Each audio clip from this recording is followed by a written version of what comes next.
Assalamualaikum warahmatullahi wabarakatuh. Bismillah walhamdulillah, wassalatu wassalamu ala rasulillah wa ala alihi wa ashabihi wa mawalah, wala hawla wala quwata illa billah, amma ba'd.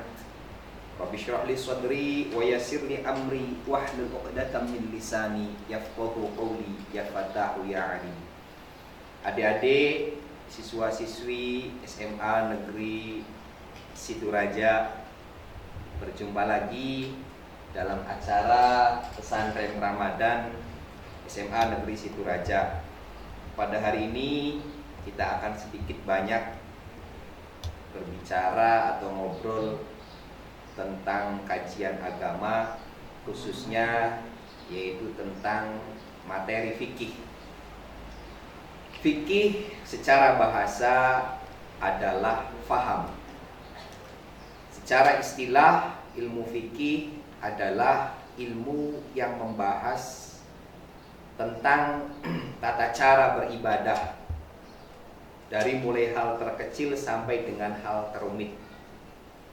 Cakupannya ibadah itu sangat luas, mulai dari bersuci, niat, wudhu, sholat, dan lain sebagainya.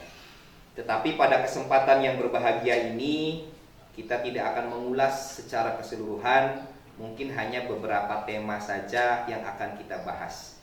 Di antara tema yang akan kita bahas pada kesempatan yang berbahagia ini, yang pertama nanti kita akan membahas tentang toharoh atau tentang air. Kemudian yang menjadi fundamental dalam ibadah juga itu adalah tentang sholat. Dan juga terakhir kita akan membahas tentang masalah puasa. Adik-adik yang berbahagia, adapun rujukan yang diambil tentang materi fikih pada kali ini, yaitu diambil dari dua rujukan, dua kitab dasar fikih yang sangat fenomenal, dan mungkin ini hampir mayoritas di Indonesia dipakai di beberapa pondok pesantren, yaitu kitab Safinatun Najah dan kitab Takrib. Kitab ini adalah kitab dasar tentang fikih atau yang membahas tentang tata cara beribadah yang sangat simpel, ringkas, dan menganut kepada madhab Imam Syafi'i. Baik adik-adik yang berbahagia, untuk pertemuan pertama kita akan membahas tentang toharoh atau bersuci. Islam sangat menganjurkan dan sangat mementingkan tentang toharoh atau tentang bersuci. Nah, adik-adik, bersuci dalam agama itu tidak sesimpel atau tidak sesederhana yang kita lakukan. Ada hal-hal atau ada poin-poin, ada tata cara yang harus kita pahami dan harus kita laksanakan. Pertama, dari segi alat yang digunakan untuk bersuci, dalam hal ini adalah air. Secara umum, air dibagi menjadi dua, yaitu ada air sedikit dan ada air yang banyak. Loh, bedanya apa Pak air sedikit dan air yang banyak? Adik-adik, air sedikit kalau adik-adik pernah mengikuti dalam pesantren-pesantren itu biasanya dikenal dengan air kurang dari 2 kullah, atau kalau air yang banyak itu air 2 kullah atau lebih. Nah, 2 kullah di sini ukurannya ini langsung saja disimpulkan, ukurannya kalau misalkan air 2 kullah itu adalah ketika baknya berbentuk kubus, itu lebar atau rusuknya itu adalah 60 cm, panjangnya 60 cm, lebarnya 60 cm, kedalamannya 60 cm, airnya penuh. Inilah yang dimaksud dengan air banyak atau air 2 kullah.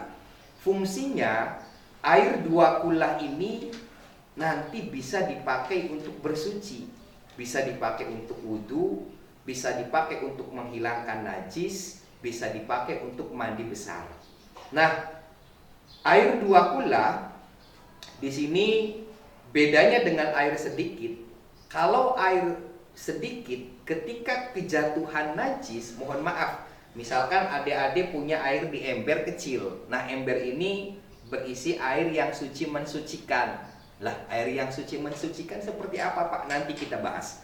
Adik-adik punya air 1 ember. Di dalam ember ini kemudian tiba-tiba kejatuhan tai cecek.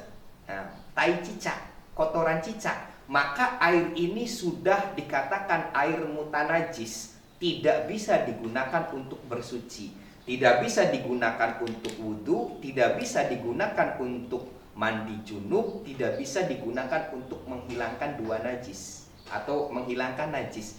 Berbeda dengan air 2 kulah tadi. Air 2 kulah atau air banyak ketika kejatuhan kotoran cicak, selama air tersebut tidak berubah warna, rasa, dan baunya, maka air ini masih bisa digunakan untuk bersuci. Ini bedanya air sedikit dengan air banyak.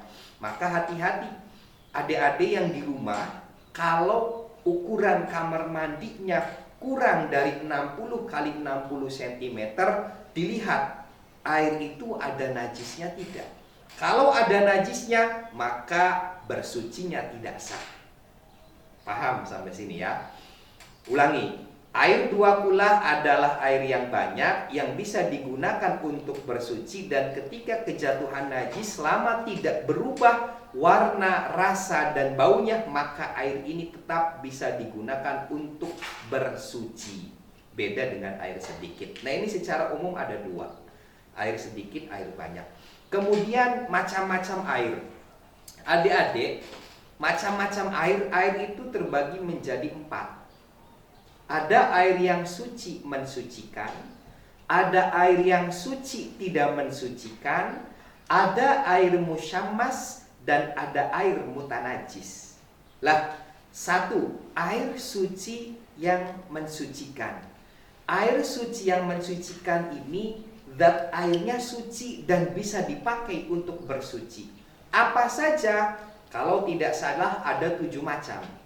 Pertama, air laut. Nah, adik-adik ketika di laut mau wudhu, silahkan langsung dengan air laut. Yang kedua adalah air sungai. Beda air laut dengan air sungai. Yang ketiga, air sumur atau mata air. Kemudian yang keempat, ada air danau. Air sungai, air danau itu kayak waduk. Waduk dengan laut beda, waduk jati gede. Nah, itu air itu suci dan mensucikan. Adik-adik wudhu, walaupun di situ banyak ikan, banyak kotoran, mohon maaf. Bahkan kalau ada orang yang sedang pups di situ, selama air waduk itu tidak berubah warna, rasa, dan baunya, maka air itu tetap suci mensucikan. Ulangi, air laut, kemudian air sungai, kemudian air danau, kemudian air hujan. Nah, ini adik-adik ketika turun hujan, mohon maaf, barangkali misalkan adik-adik sedang tidur, kemudian bangun tidur ternyata celananya basah. Wah, ini habis mimpi basah ini, maka wajib mandi. Kebetulan hujan, silahkan hujan-hujanan mandi basah, mandi besarnya gitu. Boleh dengan menggunakan air hujan. Kemudian ada lagi selain air hujan, itu ada mata air. Air yang keluar dari sumbernya itu suci mensucikan. Ada juga air salju. Nah, di kita ada nggak salju? Nah, gitu. Di luar negeri sana ada salju. Dan yang terakhir itu adalah air embun. Itu embun juga suci mensucikan. Ini air yang suci mensucikan. Kemudian yang kedua ada air yang suci tetapi tidak mensucikan. Apa contohnya? Air teh. Air teh itu suci tetapi tidak bisa digunakan untuk bersuci. Wudhu, mentang-mentang ini air teh banyak, ada setekok mau pakai wudhu. Nah, ini tidak bisa digunakan untuk bersuci. Kenapa? Karena zat airnya sudah berubah, tercampur dengan teh. Teh suci tetapi tidak bisa digunakan untuk bersuci. Air kopi, air susu, dan lain sebagainya. Pertanyaannya, Pak, kalau air kemasan gimana?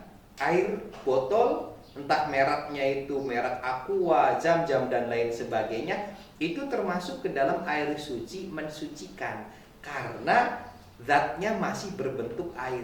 Aqua hanya merek kan gitu. Nah, itu air suci yang tidak mensucikan. Yang ketiga ada air musammas. Air musammas itu adalah air yang dipanaskan di bawah terik matahari. Hukumnya dipakai untuk bersuci itu makruh. Itu air musammas. Jadi adik-adik ketika mau menggunakan air yang sudah dipanaskan di bawah sinar matahari, ketika bersuci dengan air itu maka hukumnya adalah makruh. Nah, terakhir itu adalah air mutanajis atau air yang kejatuhan najis. Air yang kejatuhan najis ini tidak bisa digunakan untuk bersuci. Paham ya sampai sini? Nah, berbicara dengan najis, kita tahu najis itu ada 3 macam adik-adik. Ada najis mukhaffafah, ada najis mutawasito, dan ada najis mughalladoh. Najis mukhaffafah itu adalah najis yang ringan. Apa bentuknya? Yaitu air kencing dari bayi laki-laki yang berusia di bawah 2 tahun dan belum makan apa-apa kecuali ASI.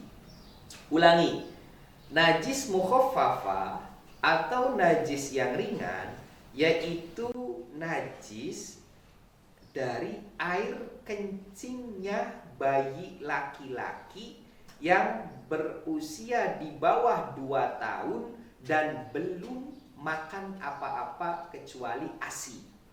Lah Pak, kalau bayi perempuan bukan termasuk ke dalam najis mukhaffafah, bukan termasuk ke dalam najis yang ringan. Nanti berbeda cara mensucikannya. Bagaimana cara mensucikan najis mukhaffafah ini? Cukup dengan diciprati air yang suci mensucikan tadi. Punya adik bayi laki-laki baru minum ASI belum makan, ngompol, kena tangan atau kena celana. Cukup cara mensucikannya dengan dicipratkan air yang suci mensucikan. Itu najis mukhaffafah atau najis yang ringan. Kemudian yang ketiga dulu, najis mughalladoh, yaitu najis yang berat. Apa najis yang berat? Najis yang berat itu ada pada anjing dan babi. Nah, ini terkait khilafiyah di dalam anjing. Ada yang mengatakan seluruh badannya itu adalah najis. Ada juga yang mengatakan hanya air liurnya saja. Lalu kita bagaimana Pak bersikap? Untuk ikhtiyat, untuk kehati-hatian kita, maka kita asumsikan, kita yakini saja bahwa seluruh badan anjing itu adalah najis. Dan najisnya termasuk ke dalam najis mughalladoh atau najis yang berat. Cara mensucikannya bagaimana? Sama enggak dengan najis mukhaffafah atau mukhaffafah tadi? Berbeda. Untuk najis mughalladoh mensucikannya, kalau adik-adik kena najis dari anjing ini, maka harus dibasuh sebanyak 7 kali. Awas, tidak cukup dicipratkan, tetapi dibanjur dengan air yang mengalir sampai 7 kali. Nah, dari 7 banjuran ini, salah satunya harus dicampur dengan debu, atau mungkin bisa dengan sabun, atau mungkin dengan lembu dan lain sebagainya yang sejenis. Nah itu. Kemudian yang ketiga, najis mutawasitoh atau najis yang sedang. Najis mutawasitoh atau najis yang sedang ini selain najis mukhaffafah dan mughalladoh tadi, bisa saja nanti rinciannya banyak. Ada kotoran dari hewan, kotoran dari manusia, sesuatu yang keluar dari kubul dan dubur. Nah, itu termasuk ke dalam najis mutawasitoh. Cara mensucikannya yaitu harus dibanjur. Cukup 1 kali banjuran saja. Itu mungkin untuk pertemuan pertama kita. Insya Allah di pertemuan yang akan datang kita akan membahas tentang sholat dan puasa, tentang rukun sholat dan puasa. Itu saja. Terima kasih. Mohon maaf apabila ada hal-hal yang kurang berkenan. Akhirul kalam, wallahul muwaffiq ila aqwamit thoriq. Wassalamualaikum warahmatullahi wabarakatuh.